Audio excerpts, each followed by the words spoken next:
This meeting is being recorded and streamed via the Council website and social media. Good afternoon, councillors, staff and members of the public. Please be upstanding for our Mayor, Councillor Straub, to read the opening affirmation. Thank you, Mr Fitzgerald. Council's opening affirmation is: we, the Council Lords of Loddon Shire, declare that we will carry out our duties in the best interests of the community, and through collective leadership we will maintain the highest standards of good governance. The Loddon Shire Council acknowledges the traditional custodians of the land upon which we are gathered and pays its respects to elders both past and present. Please be seated.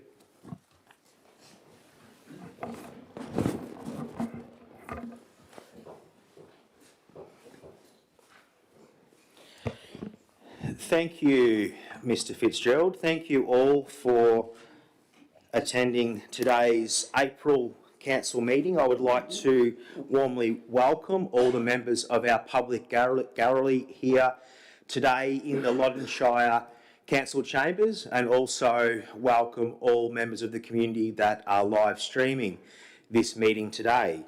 We do have a bit to get to, and I will start by calling for apologies, and we do have a request via Councillor Weaver for a leave of absence for this meeting, and I seek a motion to move a leave of absence for Councillor Weaver. Thank you, Councillor Angelo. Do I have a councillor to second that motion? Thank you, Councillor Wilson. I will ask for a show of hands in favour, and that is carried. Thank you very much. Item number 4 is to call for any conflicts of interest for anyone regarding any items on today's agenda. No? Thank you very much. We'll move on to 5.1, the confirmation of minutes. I will take those minutes as read, and I'll ask if there's any questions, queries, comments regarding the minutes of previous. If not, I'll ask for a motion that those minutes be true and correct. Do I have a motion? Thank you, Councillor Holt has moved to that effect. Councillor to second. Thank you, Councillor Angelo. A show of hands in favour, and those minutes are carried. Thank you, councillors. Council's auspice meetings. 6.1, the record of Council's auspice meetings. I'll ask Mr Fitzgerald please to run us through those auspice meetings. Thank you, Mr Mayor. Council's governance rules require a record of meetings conducted under the auspices of Council to be presented at the next available scheduled Council meeting. That record will include which councillors and officers attended, the matters which were considered, and any conflicts of interest that were disclosed. Attached to this report is a record of 2 meetings, and the recommendation of this report is that Council confirm the records of the following auspiced meetings. 1, the Council briefing held 24 March 2026, and 2, the Council forum held on the 14th of April 2026. Thank you, Mr Mayor. Thank you, Mr Fitzgerald. Councillors, I'll open it up for any questions, queries or comments regarding those auspice meetings. If not, is there a councillor prepared to move a motion to accept those auspice meetings? Thank you, Councillor Angelo. Councillor to second. Do I have a seconder? Thank you, Councillor Wilson. Show of hands in favour, and those auspice meetings are accepted. Item 7.1, the review of our action sheet, and I'll ask Mr Fitzgerald please to take us through the action sheet. Thank you, Mr Mayor. Councillors, a document containing the status of actions arising from previous Council resolutions is attached to this report. As a matter of good governance, we make sure that we record the resolutions, and we also update councillors on how we're progressing towards implementation. I'm very pleased to report once again that all 6 actions from resolutions arising from the March Council meeting have been completed, and there remains 1 outstanding action which relates to the priorities document, which dates back to November last year. I'm I am pleased to report that we have substantially and significantly completed that work. However, we do need to bring it back to the next council meeting for adoption based on a few smaller amendments out of the earlier workshop. The recommendation is that Council receive and note the status of Council resolution actions as attached to this report. Thank you. Thank you, Mr Fitzgerald. Councillors, is there any questions regarding the action lists? Councillor Wilson. If I may just make a comment. I have been away, so I was interested that the priorities document came back today. I think it's important for our community to understand that the priorities document is, in one respect, a bit of a moving feast. The purpose of it is for the election. We are seeking funding for specific projects, but the status of those projects can change very dramatically. So what we thought was going to be a priority, perhaps in November of last year, has changed perhaps to where it is today. So I think it's important to just reassure the community, and certainly my understanding has been clarified today around that that final document is not tied to budgets necessarily. It's tied to commitments that we're looking for out of the state and possibly future federal elections, and so hence it can change quickly. Thank you. Thank you, Councillor Wilson. Councillor Wilson, are you prepared to move a motion to accept those actions? Yes. Thank you, Councillor. Do I have a councillor to second? Seconder. Thank you, Councillor Angelo. I'll ask for a show of hands in favour, and those action review list is carried. We'll move into our report section of our open meeting, and we'll start with 8.1, the mayoral report. And today I will go through a few significant events that have happened over the month of April, right back to Easter, which kicked off what was a great celebration across Loddon Shire with many small events, many family gatherings, but also some very significant events that take place every Easter across our Shire. And I was very honoured to be a part of the Riola Charity Carnival again this year. Myself with Councillor Angelo had a wonderful day, and Councillor Holt was also down there. Sorry, Councillor Holt, I was getting to that. What a wonderful day it was. There was, I would say, a record crowd that came along to celebrate 153 years of what is a fabulous grassroots country carnival in Riola. I believe it was such a success, as it is every year, that we all are going through a lot of cost pressures at the moment, and especially over holidays where people may have decided not to go on that trip interstate or overseas due to all different reasons, and instead chose to support great local community events. And I think that was one of the key successes for the 2026 Riola Carnival. And I think also it seen that play out too in Boort for the annual lawn tennis tournaments over the Easter weekend, another great iconic Loddon event. And we do thank all of those community members that took place in coordinating. I know Riola and Councillor Angelo may talk more about this, but 200 odd volunteers to coordinate that day on Easter Monday. So very significant. I then had a chance to take a quick break with my family and then arrived back for a town planning meeting in Dingy, where we had all of our respective community member groups come along to help move forward with the next rendition of our town planning piece of work. It was great to see those community members come out and support that initiative as all of our community town planning groups go through. We then had Council Forum on Tuesday the 14th, and that was again a very productive day, which then sort of builds the platform for what we deal with in our council meetings. A lot of budgetary talk, as that is normally dominant through this first part of any one year, and we will also be having a number of recommendations to deliberate over later regarding budget outcomes and community engagements. I attended the Murray-Darling Basin Plan review in Barham on the 15th.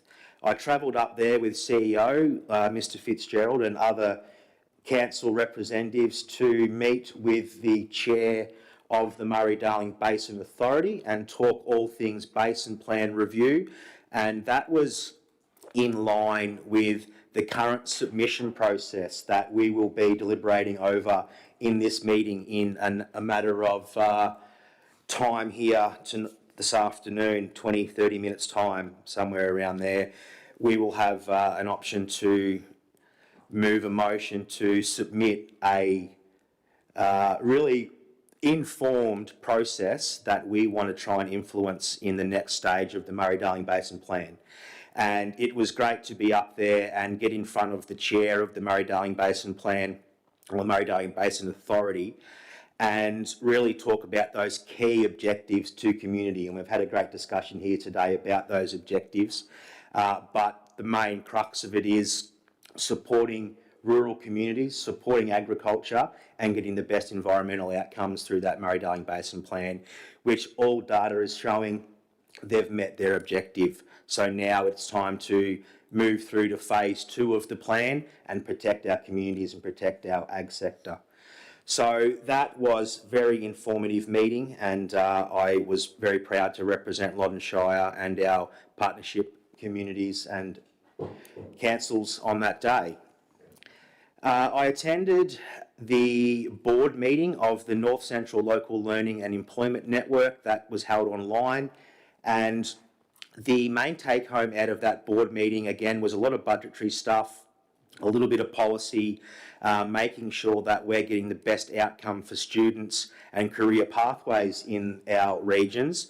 But we'd also made a decision to move the upcoming North Central Len AGM online, and that was a decision made with a lot of consultation in regards to fuel prices and mainly availability of venues in the Charlton area. So this year, for anyone, any partner, any member, any community individual interested, that the AGM will be taking part online. There'll be dates forwarded through social medias, and we will then plan a celebration, in an in-person celebration sometime later in the year.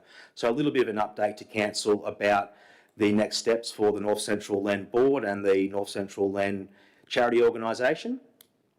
And just to sum up on what happened over the weekend, I had a great opportunity to go to the East Loddon P12 College for a wonderful Anzac Day service at the school on Friday the 24th, ran by returned serviceman Mr Ian Anderson from the East Loddon RSL, and ran by the students. And I was very humbled to be a part of that service, to lay a wreath in honour of our fallen and to make a speech to the children focused on mateship, freedoms, and what our values mean to all of us as individuals. And then a great opportunity on Anzac Day on Saturday to attend and actually guide the service at Maloga, and then attend a wonderful Anzac Day service at Pyramid Hill. Now, just wrapping up my mayoral report for today, I probably should have started with this and ended on a high, but it was very, very disappointing to receive the news that our council chamber here in Wedderburn was vandalised over the weekend. And for the benefit of our gallery, you've come in and seen the boarded up doors and windows. Unfortunately, there was some vandalism on this building over the weekend. There's an active police investigation on how this occurred and who the perpetrators were, but just wanted to state my disappointment that this has happened in the great community of Wedderburn, but also has happened on this very sacred place being the council chamber. So I'm going to leave my mayoral report there for the month of April, and I will ask if there's a councillor prepared to move that that mayoral report be tabled here today at this meeting. Do I have a mover? Thank you, Councillor Angelo. A seconder? Thank you, Councillor Holt. A show of hands in favour? And that is carried. Thank you very much, councillors. We'll move along to our council law reports, and I'm going to start to my left with Councillor Holt, please.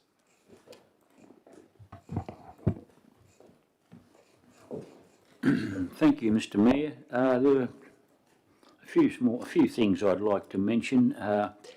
Back on the 2nd of this month, I did meet with a group of concerned citizens of Wedderburn regarding the whole issue of the formerly proposed Wedderburn ambulance station.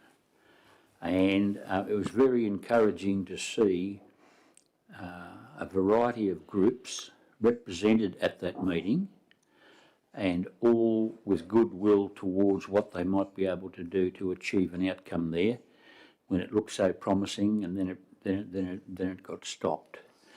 And I'm so pleased to see that in our advocacy section of our prospectus or document for the coming election, we did include that in there. Like you, Mr. Mayor and Councillor Angelo, I did attend the 153rd Riola Charity Carnival. Now, of course, there's no doubt, Mr. Mayor, that the prestige event of that Riola Charity Carnival is the Riola Gift. And it may have been the 153rd year of the Riola Charity Carnival, Mr. Mayor, but more importantly, it was the 60th anniversary of a Loddon Shire councillor winning the gift. On the 14th of the 2nd, you don't get that? So on the 14th, I attended the council forum here. I also attended a meeting of the Wedderburn Development Association. And can I say, Mr. Mayor, that I did emphasise to that group, and I hope we emphasise to all the groups across Loddon, that now we've got our advocacy document together, we all want to stay on the same page when we're talking to politicians about the priorities for Loddon. Because the worst thing you can do when you are trying to get support from politicians is to give them mixed messages. It doesn't work. In fact, it does harm. And, of course, one of our most important days, if not the most important day on the Australian calendar, is Anzac Day.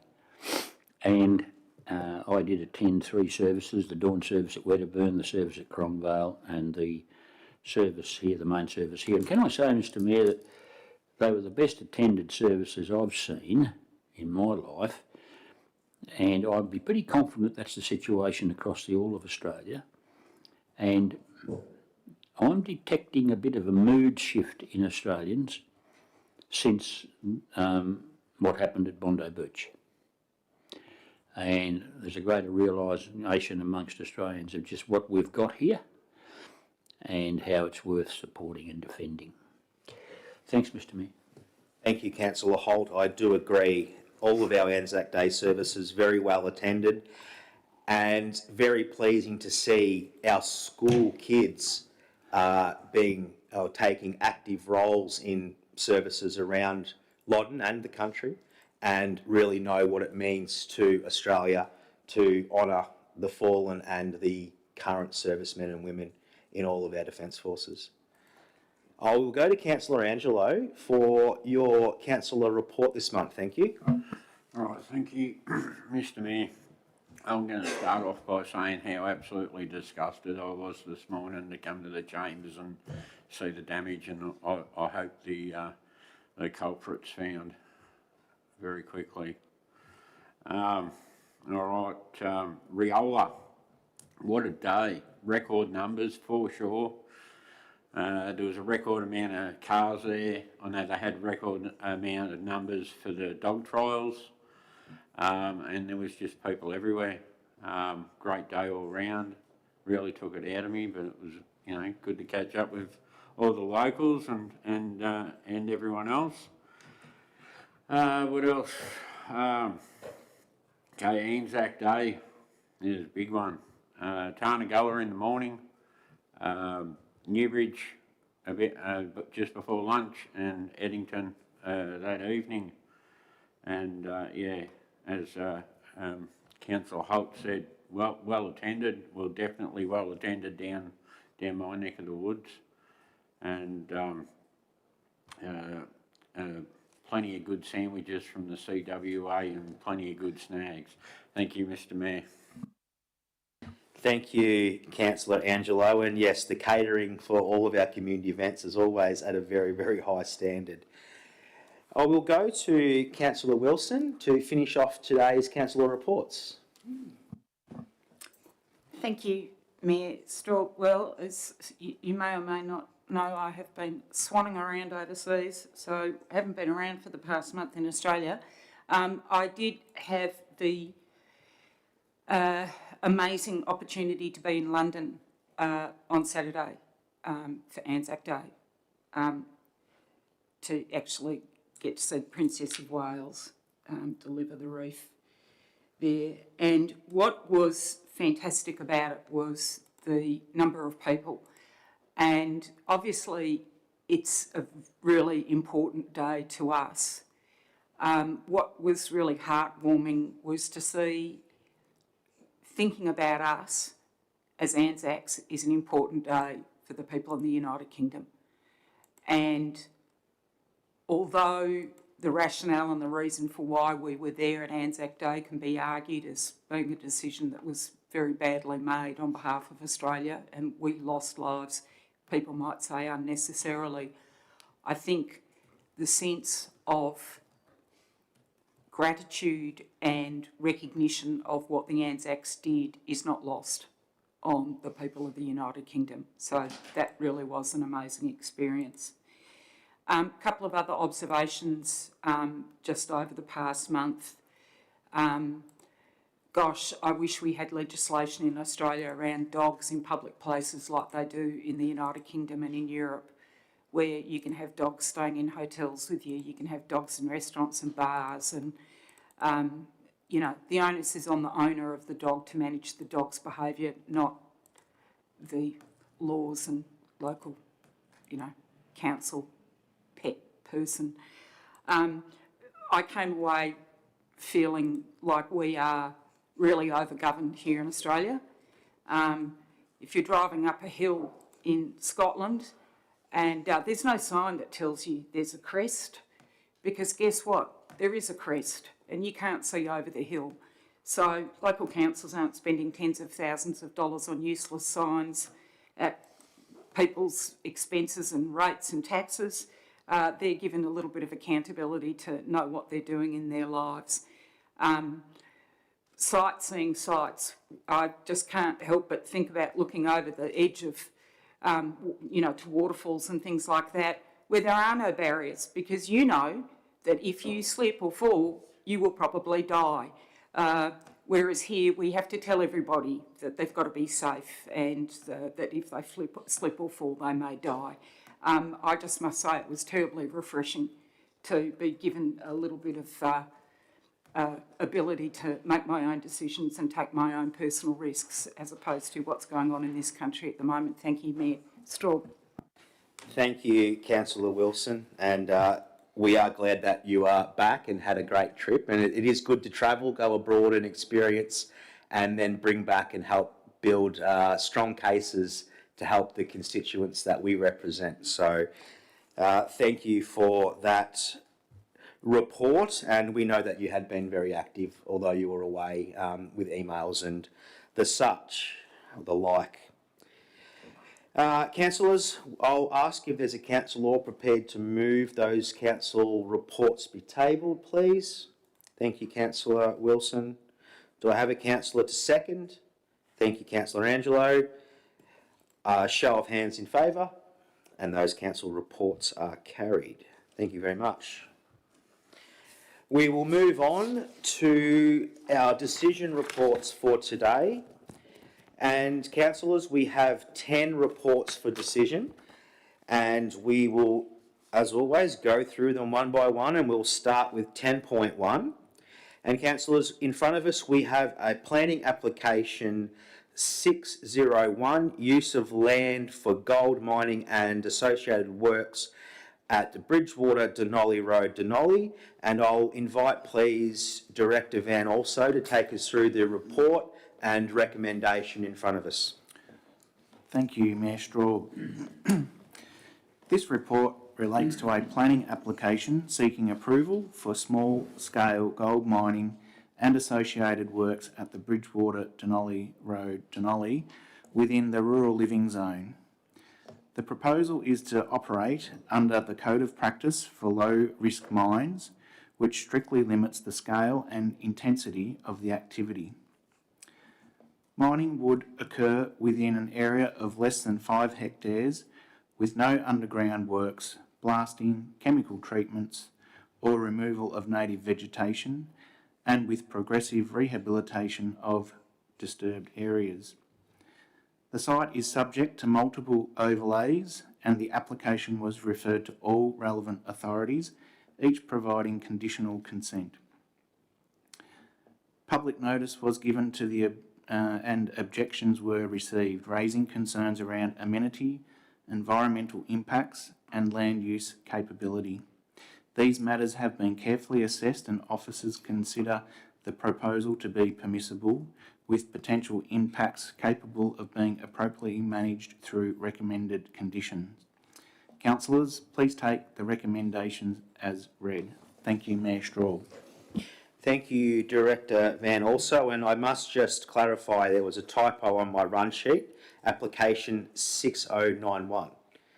A 29-point conditions with the recommendation. I'll take that as read, councillors.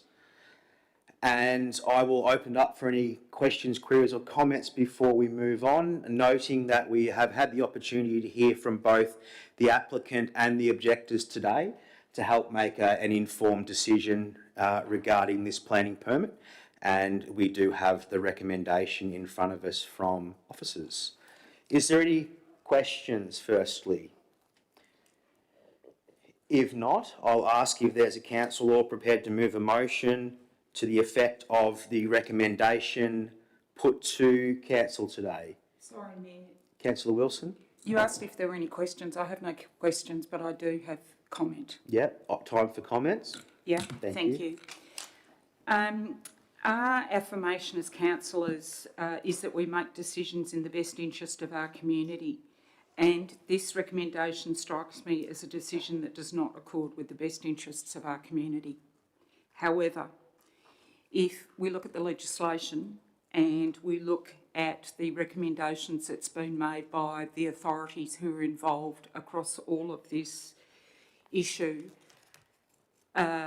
and based on the recommendation and the proposed controls, it seems that it would be difficult to go against the officer recommendation from my point of view, but instinctively as a community member and on an emotional level, this does not sit well with me. But my emotions around this don't trump, I suppose, what legislation tells me in my understanding of it and the recommendations of the planning groups. If the council, one of the things that I've wanted to understand in this process, because this is only the second one of these proposals I've come across in my time as a councillor, if the councillors voted against this recommendation, the applicant and said no, the applicant would be within their rights to follow the legislative processes that would then take them to VCAT, which would mean that the council would then need to engage lawyers and go through the process at VCAT, is my understanding. The CEO might want to confirm that. So that we would need to go through that process. I don't know the cost of going through that process, but I suspect that the decisions are not based on emotion and the decisions are not based on the feelings of the community that actually live and feel these imposts on them. And of course, that's where the law is always an ass. because it's not actually thinking about this on an emotional level. The applicant's not part of the community in all senses of the word, so I suppose, again, that aspect isn't really of impact to them. So as difficult as this is to understand on an emotional level, I think as a councillor, I'm going to have to rely on what the legislation has put out to me. Thank you, Nestor. Thank you, councillor. Okay, if there is no further questions, queries or comments, we will move to a decision, and I'll ask if there is a councillor prepared to move a motion to the effect of the recommendation in front of us and the 29 constraints that are attached. Do I have a councillor prepared to move a motion?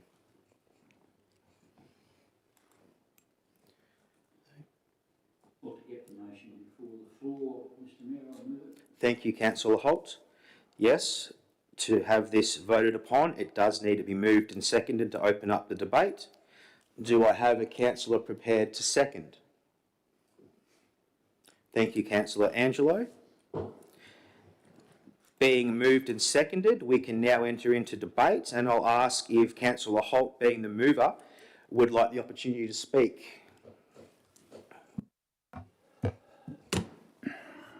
Mr Mayor, these are always difficult.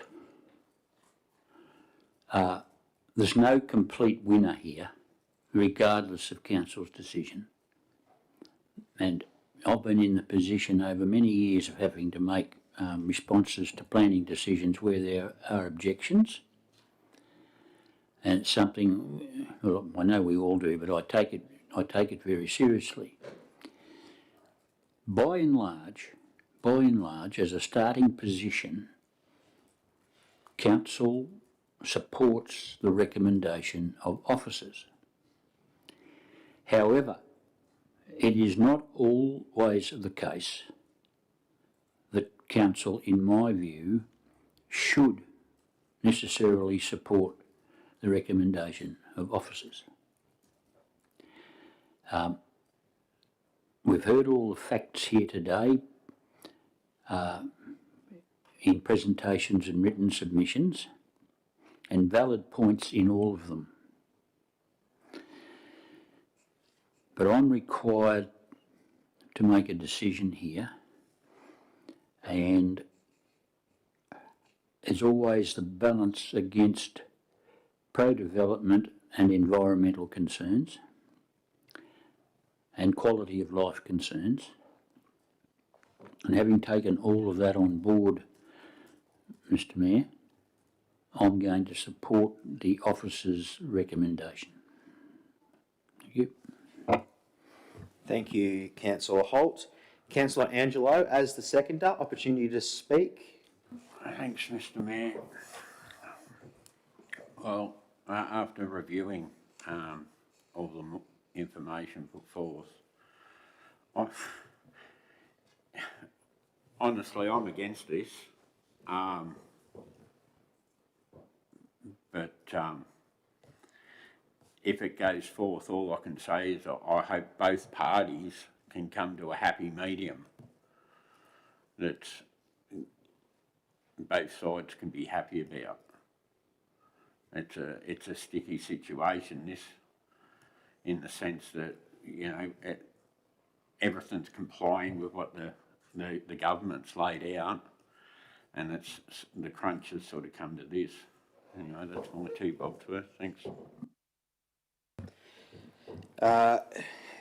Councillor Wilson, you've made a great comment. Do you want the opportunity to speak for or against?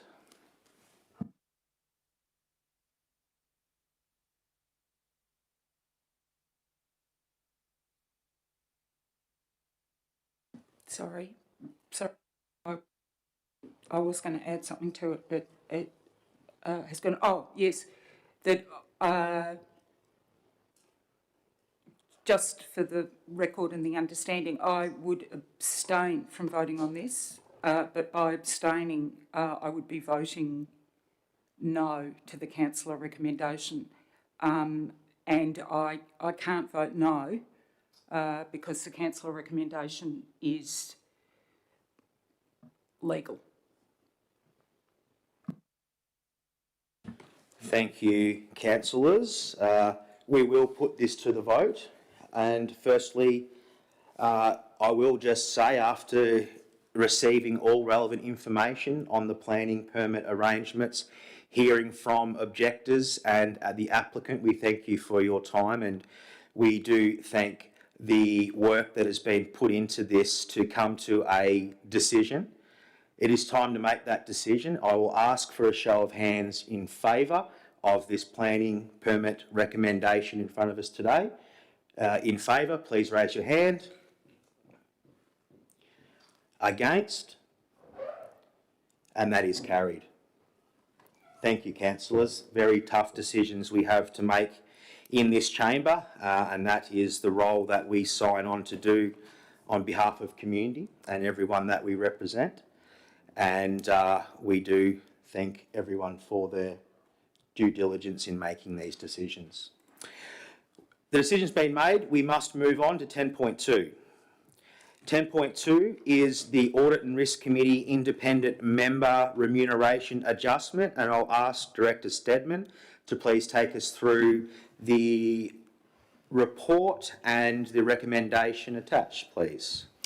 Thank you, Mayor Straub. Councillors, introducing for you today a report on proposed adjustments to the remuneration rates for independent members of our Audit and Risk Committee. These adjustments are proposed in line with changes to CPI and, for sake of clarity, relate to a quarter period of 3 months in line with the committee meeting timeframes, as opposed to traditional financial quarters. The Audit and Risk Committee plays a crucial role in overseeing our legislative compliance and financial health, and the proposed changes aim to ensure we maintain appropriate compensation for the important role that the committee plays in maintaining transparency and accountability of our organisation.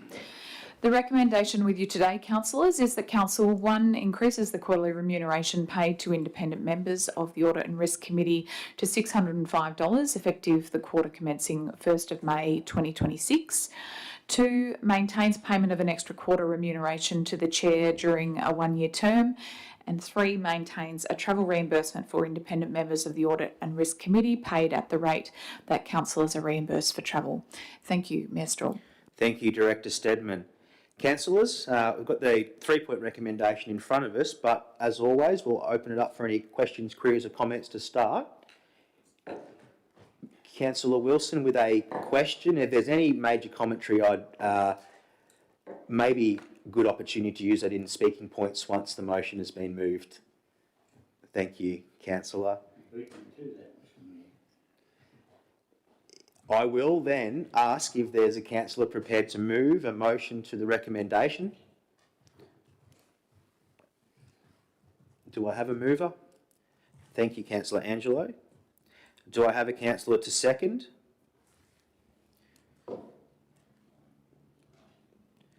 Without a seconder, this motion has the potential to lapse. One last call for a seconder. It's been moved.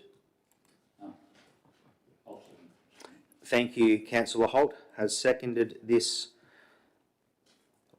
motion, and now we'll open the floor up for the debate, and I'll ask Councillor Angelo as the mover if he'd like the opportunity to speak, knowing you can reserve your right and speak at the end. No, thank you, Mr. Mayor. Councillor Holt as the seconder. Well, just briefly, Mr. Mayor, the fact that... Sorry, Councillor Holt, I think you may have just Unplug myself? Still working. just made a moment and get plugged back in. Thank you, Director Steadman. Yeah. Thanks. Multitasking. Look, the fact that there was some hesitation in getting a movement or a seconder for this motion, Mr. Mayor, I'm seconding it to put the motion before the floor. I was wondering if there are any particular parts of the motion that councillors may have some concerns about. When we previously discussed this, I did raise concern around the issue of increasing the remuneration of Audit and Risk Committee members because I felt that it is ratepayers' money. I know it's not a huge amount of money, but I did make the point that I think Audit and Risk Committee members, the last thing on their mind when they apply to be a member of Loddon Shire's Audit and Risk Committee is the amount of money they're going to be paid.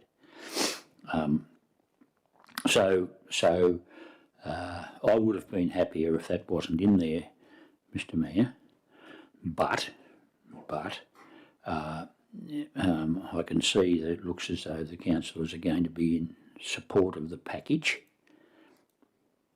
So I am seconding the motion as it stands.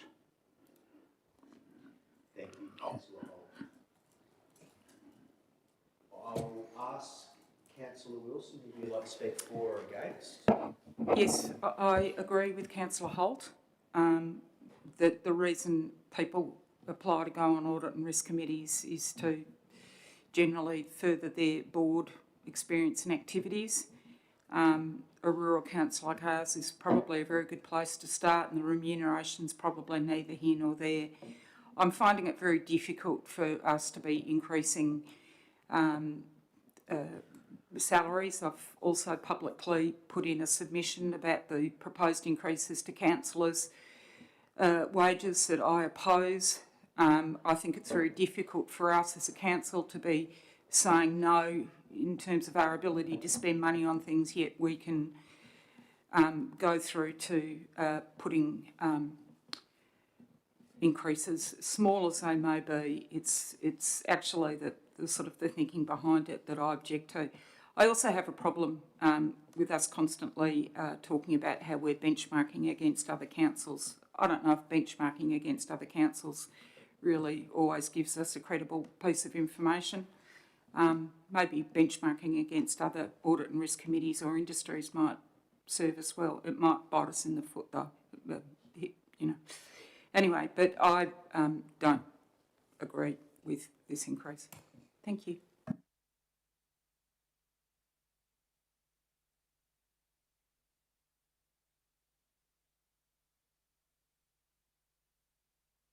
Thank you, Mr. Mayor.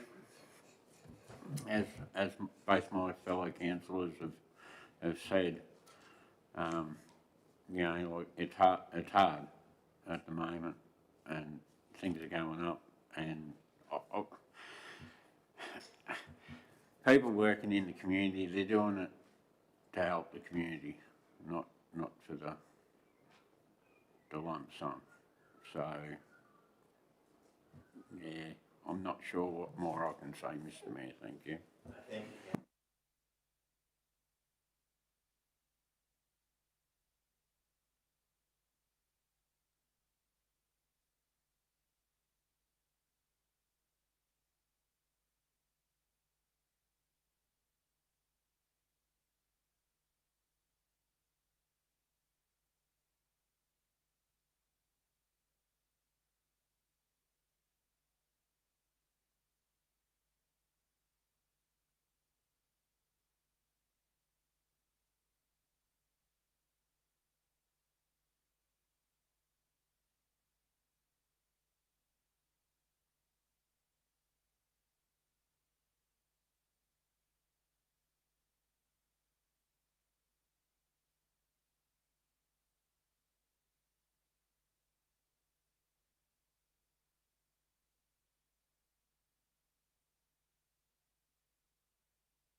Again, please direct Stepman to take us through the recommendation and the report.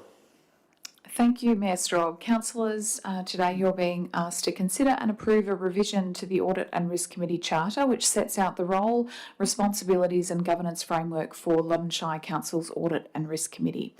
This document is a key governance instrument that ensures the committee continues to provide independent oversight of Council's financial management, risk exposure and compliance obligations under the Local Government Act 2020. The proposed updates incorporate several refinements to improve the committee's efficiency, particularly around streamlining content of the committee's work plan and strengthening the committee's focus on internal audit planning and functions.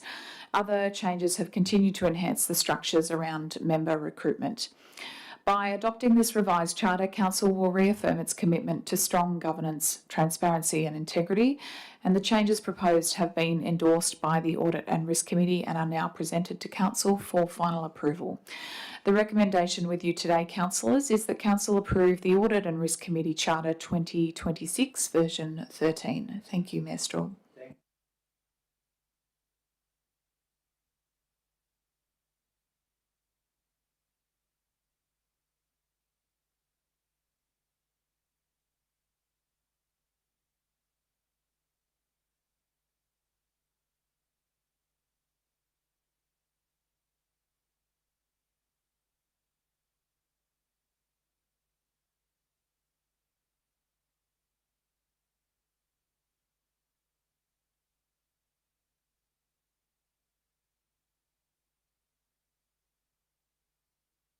I think it's a very good charter, and I think the work that's been done on it is very good. Thank you,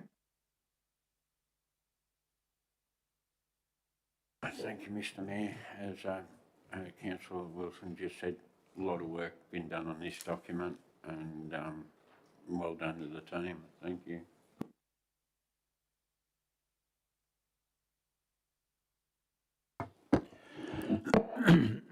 Yes, as our Audit and Risk Committee delegate, Mr Mayor, I would like to endorse this revised charter. I'd like to congratulate Officer Stedman and her team on the excellent work that's been done here. It's been a highly consultative process, and we've ended up with a better product. I would just, as I often say, Mr Mayor, when you're looking at these documents, don't go to the front, go to the back. And of course, the key part of this document, in my view, is Appendix 1. And I'd just like to bring to everyone's attention the internal, 2.3, internal and external audit functions. And you've heard me emphasise this quite a few times, Mr Mayor. Review and approve the strategic internal audit program. And review the status of the strategic internal audit program, including review of proposed internal audit scopes and final reports on completed internal audits. To my mind, Mr Mayor, outside of the statutory requirements as to what the Audit and Risk Committee must do, I believe that's its most important work. And one of the reasons I say that is this. Council laws have limitations placed on them due to the demarcation between policy and operations. And under their internal audit investigations, the Internal Audit and Risk Committee has an ability to delve down into the operations of council, which, if we as councillors were to do that, we would get pulled up. So I believe that it's this part of the Audit and Risk Committee's work that gives us the most comfort, because of the access they have to the operations of the Wallenshire. And so I'll always look forward at Audit and Risk Committee meetings to the internal audit reports and to the response of officers to those reports, and to making sure informing council where appropriate of the appropriateness of the officer's response to those internal audit reports. So, I'm very supportive of that committee, and I think Appendix 1 of this new charter pretty well nails what it should be all about. Thank you, Mr. Mayor. Thank you, Councillor Holt.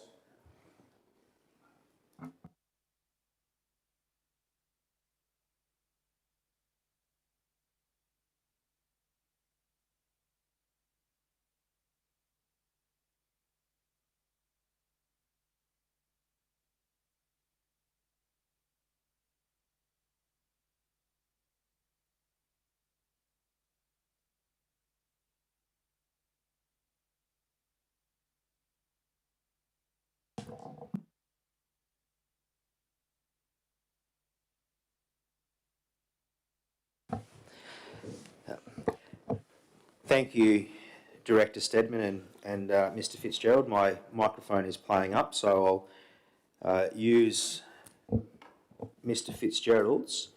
As I was saying, councillors, we will move on to 10.4. Just to reiterate that 10.3, the review of the Council Audit and Risk Committee was adopted, carried, if that wasn't clear in the audio. Now time to move on.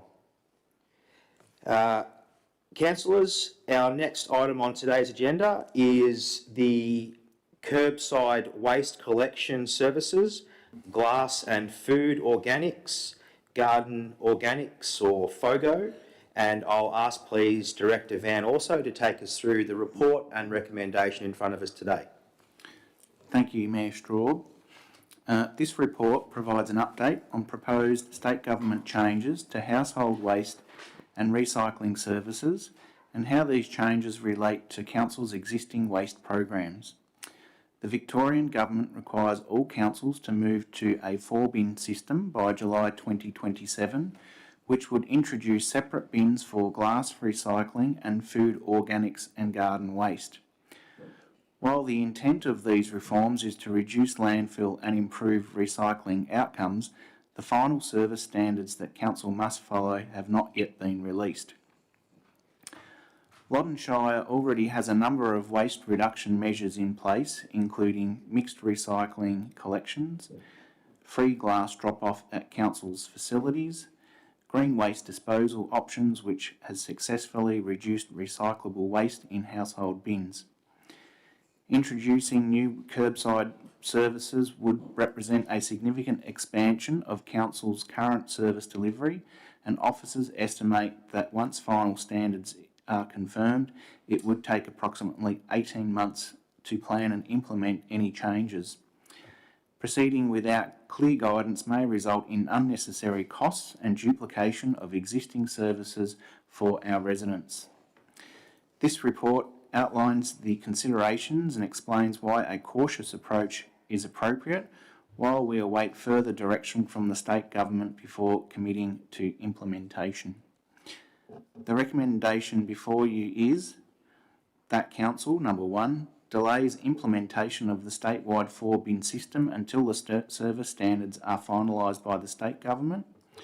Number 2, acknowledges that the implementation of an extended 4-stream service will require approximately 18 months period to plan and implement a service expansion. Number 3, writes to the Minister for Local Government outlining Council's position and requesting the state government A, finalise the service standards and regulations, B, acknowledge Council's concerns regarding financial viability, C, explore alternative options to curbside collection, including 1, expanding the container deposit scheme to include wine and spirit bottles, and 2, utilising glass drop-off points within Council's 6 waste facilities.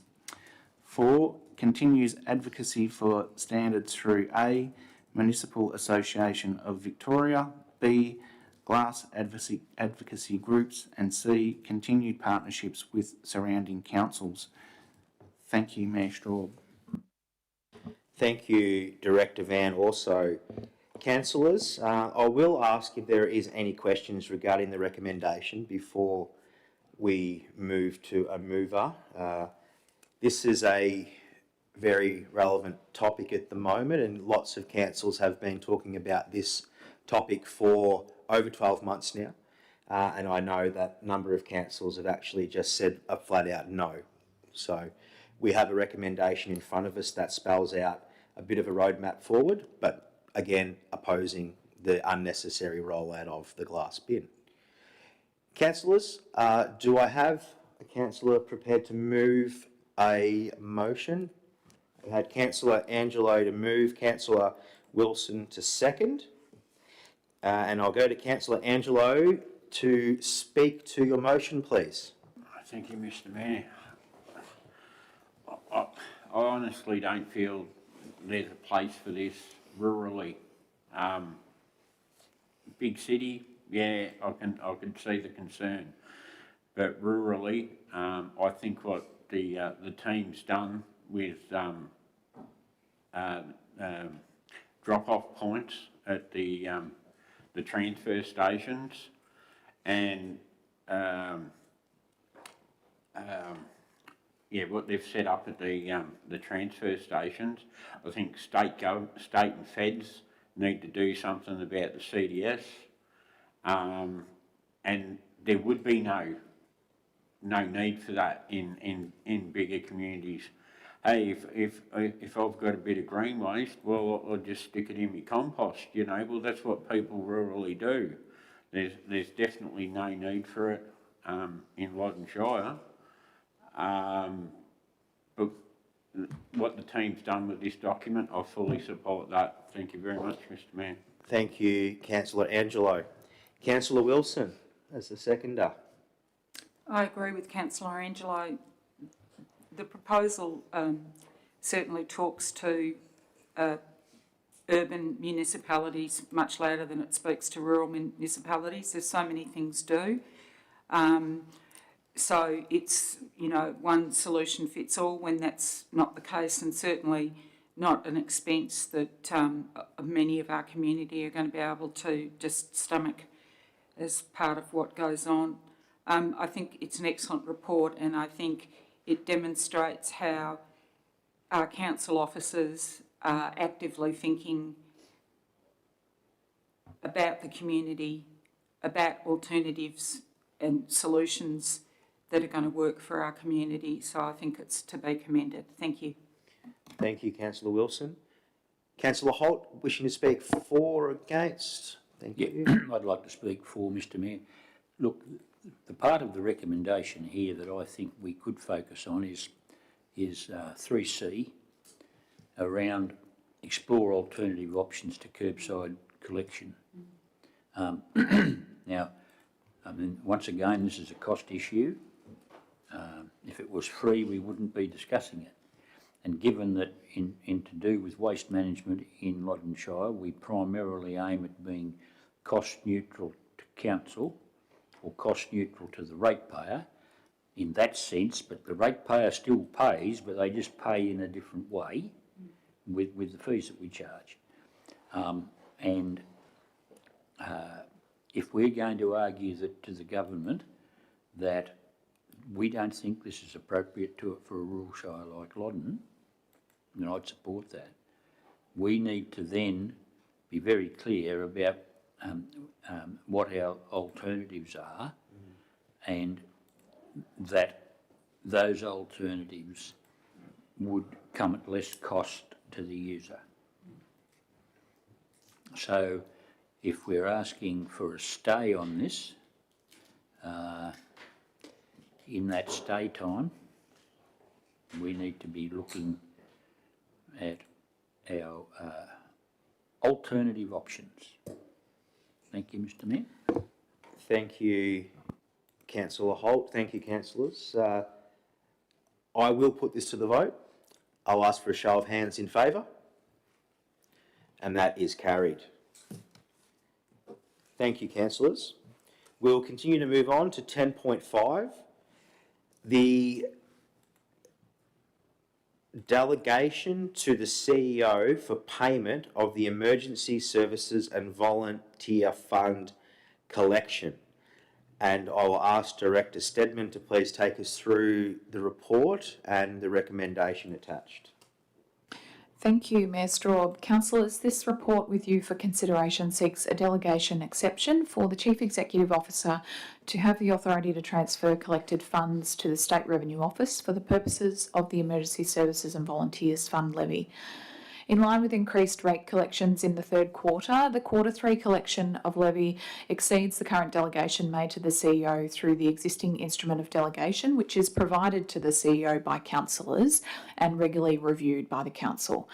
Councillors, the recommendation with you for this report is that Council delegates to the Chief Executive Officer the authority to approve payment of the Emergency Services and Volunteers Fund to the State Revenue Office up to the value of $1.67 million, excluding GST, for Q3 of the 25-26 rating year. Thank you, Mayor Straub. Thank you, Director Steadman. Before I ask for any questions or a mover, it's probably worth reiterating to our community that Loddon was a lead in advocating against the Emergency Services Volunteer Fund. We led the way across the majority of Victoria to say no to this unfair tax. We are in a situation at the moment where rural properties, farming properties, are still under the exemption through drought parameters, but the Fire Services Levy, or now known as the Emergency Services Volunteer Fund, is now the name of what we are collecting and paying. There has been that increase, though, on residential and commercial property. Just wanted to make that very clear that there is still a freeze on the rural portion of this tax. Loddon still opposes that tax on our residents. This is what would normally be paid under the parameters of the Fire Services Levy, with those prescribed increases under that for residential and commercial, not the farming percentage. So just wanted to clarify that and ask if there is any further questions. Otherwise, please ask if there's a councillor prepared to move to the recommendation. Thank you, Councillor Holt. Do I have a seconder? The councillor prepared to second. Thank you, Councillor Angelo. Councillor Holt, opportunity to speak to the motion. Councillor Angelo. Thank you, Mr. Mayor. I will say that I think the old system worked better. That's for sure. Like you're never going to be happy about handing over your hard-earned money, but you know, I understand things go up and up, but yeah. Anyway, thank you. Thank you, Councillor Angelo. Councillor Wilson, opportunity to speak for or against? I think in about February of last year, when I first became aware of the Emergency Services Volunteer Fund, I posed the question at a forum about what would be the consequences of us not authorising this.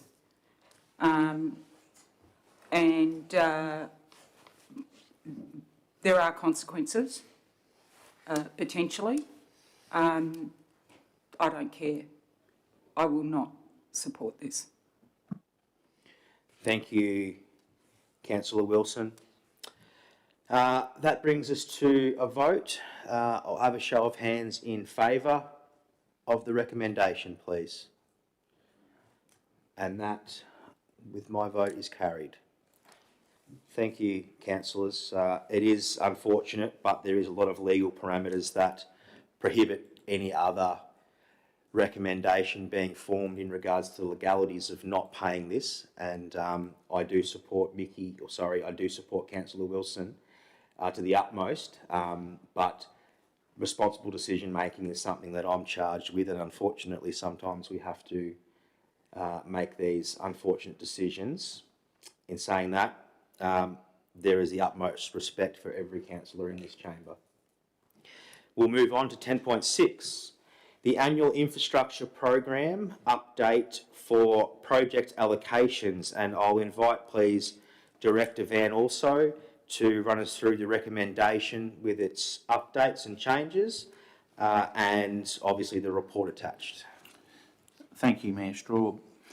This report provides Council with an update on the delivery of the 2025-26 Annual Infrastructure Program and outlines proposed adjustments to project funding allocations. The program adopted in March 2025 reflects Council's disciplined, long-term approach to infrastructure planning and delivery, supported by Roads to Recovery funding and strong project governance. Since the last update in February 2026, Council has been advised that Roads to Recovery funding has been reprofiled, resulting in a reduced allocation in the current financial year, while the overall 5-year funding commitment remains unchanged. As a result of sound forward planning and active management of the project contingencies, Council is well positioned to respond to this late change. Officers have identified opportunities to reallocate funding, adjust project scopes where appropriate, and defer selected works to future years, ensuring projects underway or already under contract continue to be delivered. These adjustments support the ongoing delivery of a well-managed infrastructure program while maintaining sound financial and governance outcomes. The recommendation before you is that Council approves the reallocation of funding between projects within the 2025-2026 Annual Infrastructure Program as detailed in Attachment 1, noting there is no change to the total budget allocation. Thank you, Mayor Straub. Thank you, Director. Councillors, we had a briefing update on this topic and we've got the agenda papers that we've read through. I will put it forward for any last questions before we seek a motion. Was there any questions? I will ask, please, if there's a councillor prepared to move to the recommendation. Thank you, Councillor Wilson. Is there a seconder for the motion? Thank you, Councillor Angelo. Councillor Wilson, I will ask if you would like to speak to the motion, please. Thank you, Mayor Straub. Reprofiling. What a fantastic new word that is in our state government lexicon. What it means is they're taking money off the public for 2 years with the promise that it will be redistributed in 2 or 3 years' time, which of course it won't be of the same value because of the increasing costs of things. Our team in the operations directorate are to be commended for being able to work through this. And I just think it's really important to reinforce the fact that this is about current financial year projects. And what an absolute disgrace that is to do that to a local government, which means, yes, the organisation, but to the communities involved. That projects that have been scoped and worked on and agreed and the community has planned for or looked forward to, get changed because we have a state government in crisis. And it's through just sheer good work that we're going to be able to manage this situation. But I just think it's appalling. Thank you. Thank you, Councillor Wilson. Councillor Angelo is the seconder. Thank you, Mr Mayor. I'll just commend Councillor Wilson for she's hit the nail on the head for sure. The team's done a great job on this document and to try to shuffle things around so that everything still happens. Thank you. Thank you, Councillor Angelo. Any other councillor? Councillor Holt? In that case, I will put it to the vote. A show of hands in favour. That is carried. Thank you, councillors. 10.7, community consultation on the draft fees and charges for 2026-27. Director Steadman, please. Thank you again, Mayor Straub. Councillors, we present to you for your consideration today the draft fees and charges schedule for the 26-27 financial year and propose it be released for a period of public consultation ahead of its consideration for adoption at the June meeting of Council. In general, discretionary fees and charges are proposed to be indexed in line with a minimum increase of 3% and giving due regard to full cost recovery considerations as outlined in the adopted 25 to 2035 financial plan. Landfill and transfer station fees and charges are largely proposed to remain unchanged, except for 4 fees within the domestic waste category. Swimming pool fees are proposed to remain at 25-26 levels, except for private hire fees. It is also noted that any proposed changes to residential accommodation fees, as detailed in the draft schedule, will require advice supplied to tenants in line with statutory requirements. By opening the draft fees and charges for public consultation, we invite valuable input from our community and ensure transparency. And as such, we encourage your support in releasing the draft schedule as we continue to prioritise community engagement of key financial information. Councillors, the recommendation with you today is that Council undertake consultation on the draft fees and charges schedule from 1 May 2026 to 15th of May 2026. Thank you, Mayor Straub. Thank you, Director Steadman. Councillors, recommendation in front of us is to put the fees and charges out for community consultation. Do I have a mover? Is there someone prepared to move? Thank you, Councillor Wilson. Councillor to second. Thank you, Councillor Angelo. Councillor Wilson, as the mover, opportunity to speak. No, thank you, Mr Mayor. Councillor Angelo. Thanks, Mr Mayor. I think this is a great document and well worth the community having a look at it. Thank you very much. Thank you, Councillor. Any other councillor wishing to speak for or against? I'll ask for a show of hands in favour, and that is carried. Thank you, councillors. 10.8, the Goldfield Library Corporation approval of a new constitution, and I'll ask Director Gladman to please take us through the report and recommendation. Thank you. Thank you, Mr Mayor.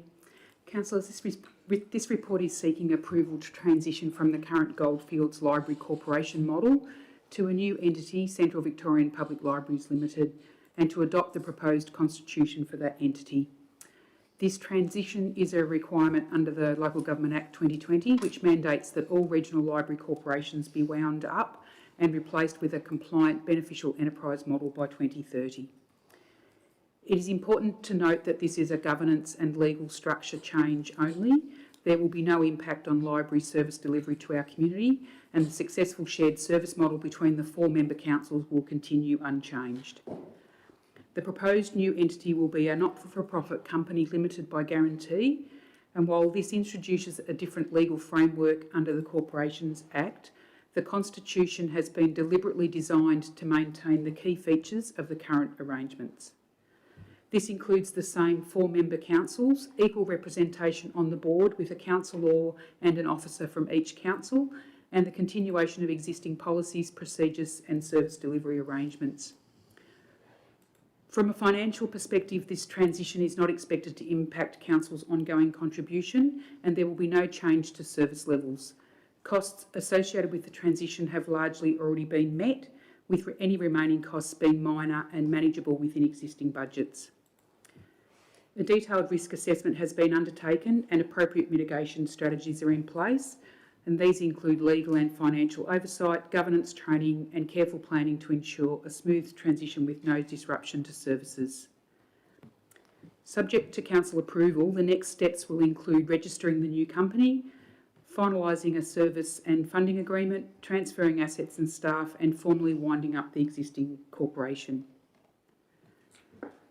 Councillors, the recommendation before you is that Council, pursuant to Section 110, Section 1, Subsection 1 of the Local Government Act 2020, resolve to participate in the formation of and become a founding member of Central Victorian Public Libraries Limited, a not-for-profit company limited by guarantee, on the terms of the Central Victorian Public Libraries Limited Constitution as set out in Attachment 1, and appoint the following as the inaugural directors of Central Victorian Public Libraries Limited: Councillor Nick Angelo and Wendy Gladman, Director, Community Wellbeing.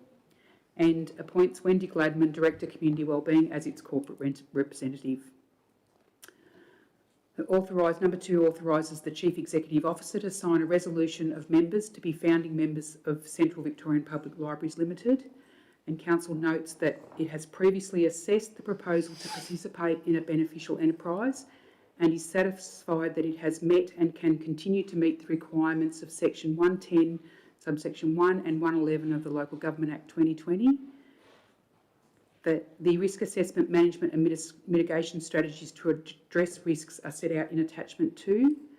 That the Goldfields Regional Library Corporation will be wound up in accordance with Section 330, subsection 4 of the Local Government Act 2020, and a beneficial enterprise be established in accordance with Section 110 of the Local Government Act 2020 to deliver library services on behalf of the City of Greater Bendigo, Macedon Ranges Shire Council, Mount Alexander Shire Council and Loddon Shire Council, and that the Goldfields Regional Library Corporation will continue to provide library services under the current model, while officers from the member councils and Goldfields Regional Library Corporation negotiate and finalise the terms of the Central Victorian Public Libraries Agreement, which will govern the service delivery relationship between the member councils and Central Victorian Public Libraries Limited. Thank you, Mayor. Thank you, Director Gladman. There's a bit in the recommendations. Thank you for taking us through that report and the recommendation in front of us today. Councillors, we've had some forum meetings with the current CEO of the Goldfield Library Group in the chamber here. We do have representation on the current rendition and will continue representation on the new entity. I'll open it up if there is any late questions. If not, I'll ask for a councillor to please move a motion to the recommendation. If no questions, Councillor Angelo has moved. Thank you, Councillor Angelo. Do I have a councillor to second?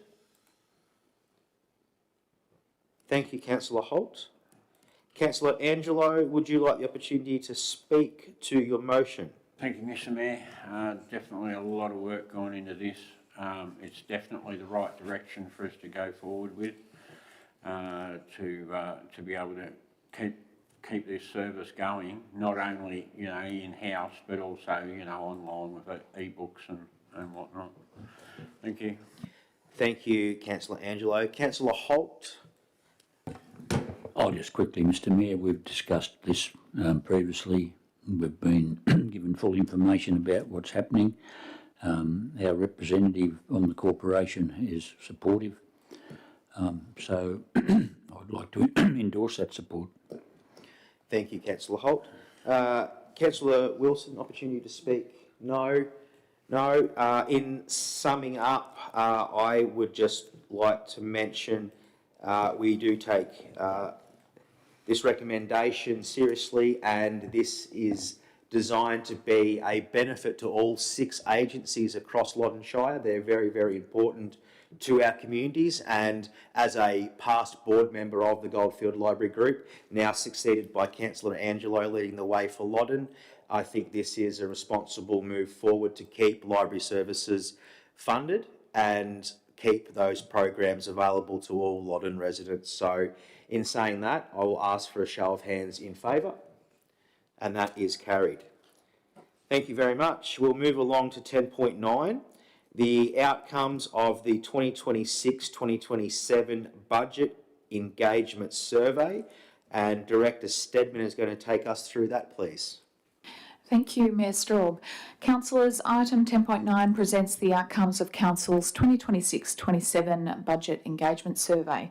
This report provides councillors with a summary of community feedback on key priorities and service levels, which has been gathered to inform the development of the 26-27 annual budget currently underway. Importantly, the survey results give councillors further insight into what matters most to our community. It highlights areas of strong support, particularly noting the importance of maintaining local roads, bridges, footpaths, tracks and trails. The feedback also provides input to council on emerging concerns and expectations around service delivery. The findings are able to be used to guide upcoming budget considerations and will strengthen the alignment between Council's financial planning and our community's priorities. And the report is presented for Council to note the outcomes of the engagement process as an important input into the broader budget development and decision-making process. I'd like to take this opportunity to thank the individuals and organisations that provided a response to the engagement activity and encourage community members to continue engaging with Council and councillors on what matters to them. The recommendation with councillors today is that Council 1 notes the outcomes of the 2026-27 Budget Engagement Survey, including the community priority areas and project ideas identified by respondents. 2, thanks the community members who participated in the survey for their submissions and contribution to Council's budget development process. And 3, acknowledges the survey outcomes to be considered alongside Council's strategic objectives, statutory obligations, organisational capacity and available funding in the development of the draft 26-27 annual budget. Thank you, Mayor Straub. Thank you, Director Steadman. Councillors, opportunity for any questions.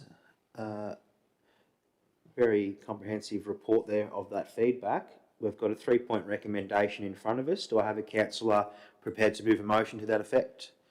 Thank you, Councillor Holt. Do I have a seconder? Councillor to second. Thank you, Councillor Angelo. Councillor Holt, would you like the opportunity to speak? No, Mr Mayor, self-explanatory. Thank you. Councillor Angelo? No, thank you, Mr Mayor. No. Councillor Wilson, opportunity to speak? I think it's, it's so important about getting community feedback. We have an obligation under the Act to engage with the community, which of course we would do even if we didn't have an obligation, because it's all about the community.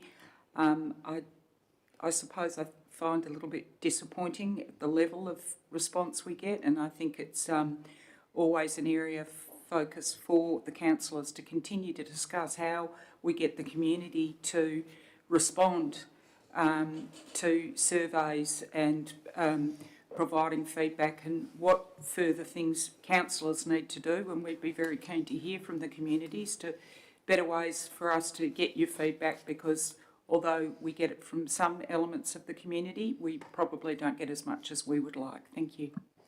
Thank you, Councillor Wilson.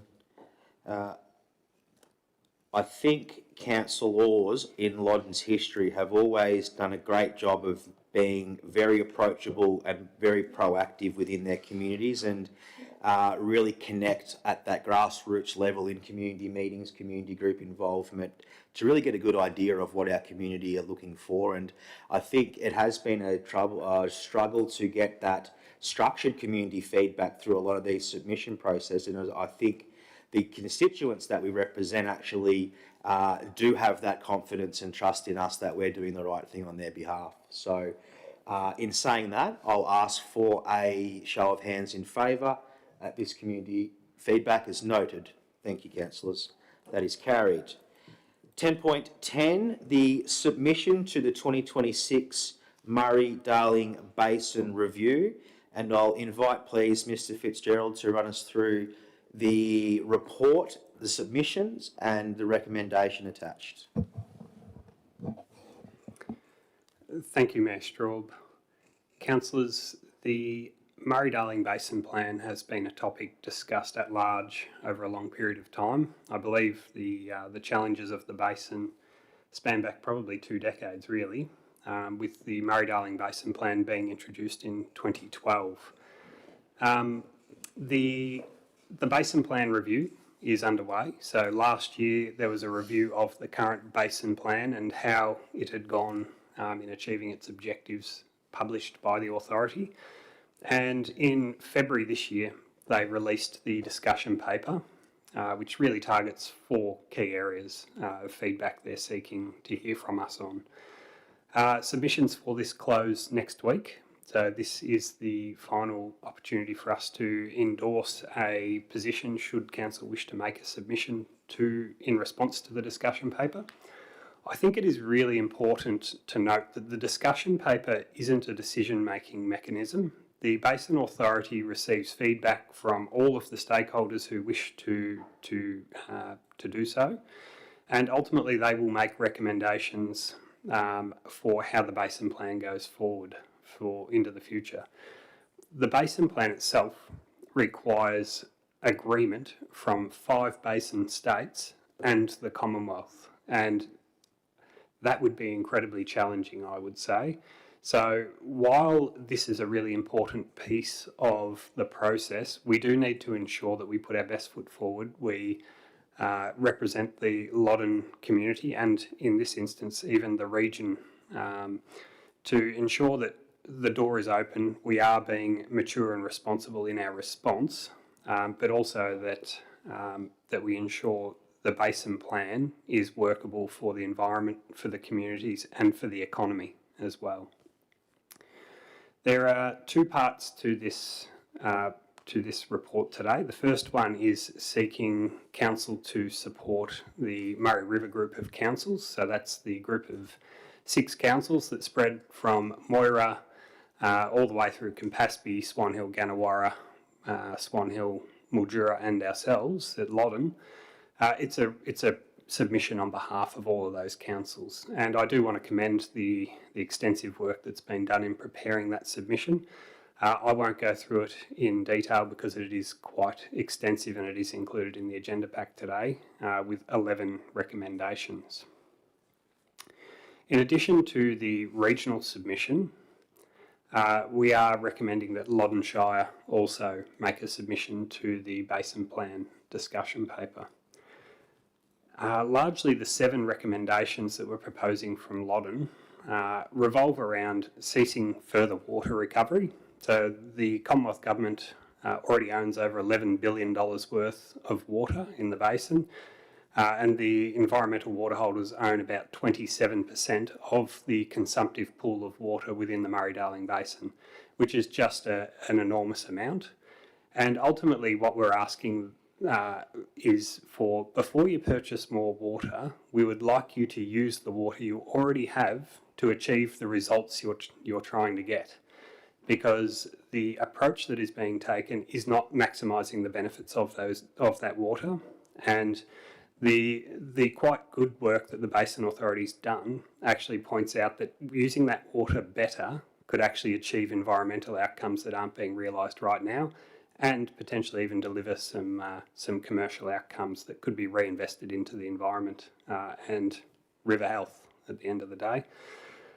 So what we're seeking is no more water buybacks. We want the new Basin Plan not to talk about success being we've gotten this much water back, but actually focus on the outcomes they're trying to achieve, whether that's fish health, water quality, whatever it might be. Actually spell out the outcomes they're seeking, because that's a true measure of success, not just an arbitrary number that everyone's going to argue about. We also want to see strengthening of the socioeconomic requirements around the way the water is being used. So water has been taken out of the system, purchased by the government. That water ultimately comes out of the consumptive pool and is largely at the detriment of agriculture and industry that is supported by agriculture. So we want to make sure that if water is taken out of the consumptive pool, that there is a socioeconomic test that actually looks at how do we adjust and make sure that jobs and communities survive and the environmental benefits are realised through a transition-based assessment. So the socioeconomic test. We'd like to see more investment in the infrastructure and constraint measures that enable the more effective delivery of environmental water. So, for instance, we want to see solutions that will actually get the water into the higher reaches, such as the black box forests, so that we can get the environmental outcomes, because natural flooding is not going to achieve that anymore, because the river has been so adapted from its original natural state. It just cannot be achieved by adding more water. We would also like to talk about the adjustment package. So if water goes from communities, we want to see investment in those communities to replace jobs where jobs are lost. So that's a pretty straightforward one. Water management I've talked about, and we'd also just like some more clarity around the governance arrangements and the water management, particularly from the environmental water holder, because there's opportunities there. But there's also a lack of clarity around things like what is the First Nations engagement in the management and governance of water, and how does that actually look in practice. So, councillors, as I said, both of those submissions are included in the agenda today, so they are available to anyone who may want to look at them. There's a recommendation included here today, but I would just like to suggest an additional point. Since preparing this report, the Murray River Group of Councils have an additional meeting tomorrow for the mayors to all come together and just make sure everyone's comfortable with the content. So in addition to the recommendation that's listed here on the agenda, I do believe it would be prudent to add an item to authorise the Mayor to approve the Murray River Group of Council's submission should changes arise from the meeting to be conducted on the 29th of April to allow us to finalise that submission. I should have also said the Mayor is the Council's delegate on the Murray River Group of Councils. So if you'll bear with me, the recommendation is that that the Council endorse the Murray River Group of Councils regional submission to the 2026 Murray-Darling Basin Plan Review. 2, authorise the Mayor to endorse Loddon Shire Council's submission to the 2026 Murray-Darling Basin Review. 3, authorise the Chief Executive Officer to make administrative changes in order to finalise the content of the submission and lodge it. And as I just mentioned, add one in there to also authorise the Mayor to approve the Murray River Group of Council's submission on behalf of Loddon Shire Council. Thank you, Mr Mayor. Thank you, Mr Fitzgerald. That was a very comprehensive summary of our submissions, so thank you for that. As mentioned, all of those documents are publicly facing at this point in our agenda pack. Council has had numerous discussions on this. I'll open it up for any last questions of councillors before I ask for a mover. And Councillor Holt with a question. Yeah, I have a question either to you, Mr Mayor, or to CEO Fitzgerald. As I understand it, the environmental water that's currently held by the environmental water authorities, making up, I thought you said 27% of the consumptive pool. My understanding is that that water is not currently being fully utilised. Is that right or wrong? Thank you for the question, Councillor. And yes, that is part of the process that we've been involved with, is understanding that there is numerous constraints about delivery of the environmental waters total water holdings at the moment due to infrastructure challenges within the system, and also the choke, the Barmah choke, is a natural choke point there, preventing water flow. But we have been informed on numerous occasions that the environmental water held in Eildon, for instance, is just not deliverable through the current parameters, and it is backlogged and not actually having any environmental benefit, but nonetheless tied up in that environmental water holders entitlement, sitting there evaporating, so to speak. Okay, so could I have a follow-up question then, Please. Mr Mayor? So when you hold discussions with the Basin Authority, which is the Basin Authority formed under the auspices or delegation of the Commonwealth Government, when you ask them the rationale for wanting to buy more water when they are not currently utilising all of the water they own, what's their answer? The short answer, Councillor Holt, and to be very blunt and transparent, it's a political decision. There was a promise made through an election to regain or recover all of the water that the Basin Plan initially sought to recoup. Even though environmental objectives had been met, there was still a political decision to recoup that water regardless. and one of our long-standing positions through the Murray River Group. As you know, we're well aware in this chamber, we've been very transparent in Loddon's stance that just add water has never been the right tact, but that has been a political decision to recoup that water. And the authorities' science data has proven that the environmental objectives have been met with the current water that has been recouped from the consumptive pool in the way of open market buybacks directly from agriculture. So one more. Does that policy or proposal or goal have bipartisan political support? I would say no, as into recouping the rest of the water. What's the current federal opposition's position? As far as I'm aware, with the meetings that we have held as Murray River Group, from those meetings, the coalition or the opposition are opposed to any further water buybacks. I will now ask, if there's no further questions, I'll ask if there's a mover to the recommendation in front of us to authorise those submissions to be lodged. Thank you, Councillor Wilson. Do I have a seconder? Thank you, Councillor Holt. Councillor Wilson, an opportunity to speak to your motion? No? Councillor Holt, would you like to speak now to the motion? Well, look, just quickly, there's been a lot of work going into this. It's a comprehensive submission. I don't know what more can be said. No. And I'm hoping, in a sense, that we don't have to deal with this again in the immediate future. Our position is clear, our document is clear, and we stand by it, and hopefully make some practical gains here.